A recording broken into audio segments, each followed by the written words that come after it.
நம்பிக்கை துரோகம் என்பது எவ்வளவு பெரிய பாவம் தெரியுமா?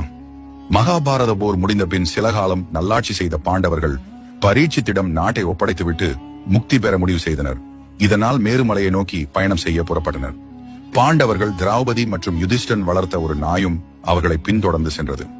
பயணத்தை தொடர்ந்து சிறிது நேரத்தில் திரௌபதி மயங்கி கீழே விழுந்தாள். அதனை அடுத்து சகாதேவன், நகுலன், அர்ஜுனன், பீமன் என ஒருவர் பின்னொருவராக சுருண்டு விழுந்தனர். இறுதியில் தர்மனும் அவரை தொடர்ந்து வந்த நாயும் மட்டுமே பயணத்தை தொடர்ந்தனர். அந்த சமயம் தர்மரை நோக்கி வந்த இந்திரன் தன் விமானத்தில் ஏறும்படி தர்மரை அழைத்தார்.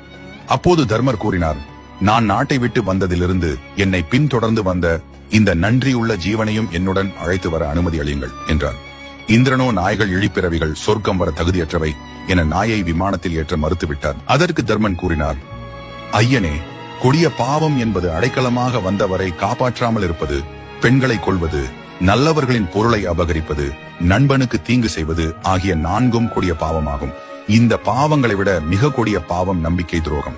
எனவே என்னை நம்பி வந்த இந்த நாயை தனியே விட்டு வரமாட்டேன். தனக்கு அப்படி ஒரு சொர்க்க வாழ்வும் வேண்டாம் என்றார் தர்மர். இது நாள் வரை தர்மரை தொடர்ந்து வந்த நாய் தர்ம தேவதையாய் உருவெடுத்து, தர்மரே, உன் பெருமையை உலகுக்கு உணர்த்தவே உன் பின்னால் நான் வந்தேன். இழிந்த பிறவியான நாய்க்கும் நல்லது நடக்க வேண்டும் என நினைத்ததால் உனக்கு நிகரான ஒருவன் விண்ணிலோ மண்ணிலோ பிறக்க மாட்டான். மனிதர்கள் இறந்த பின் அவர்களின் ஆன்மா மட்டுமே சொர்க்கம் செல்லும்.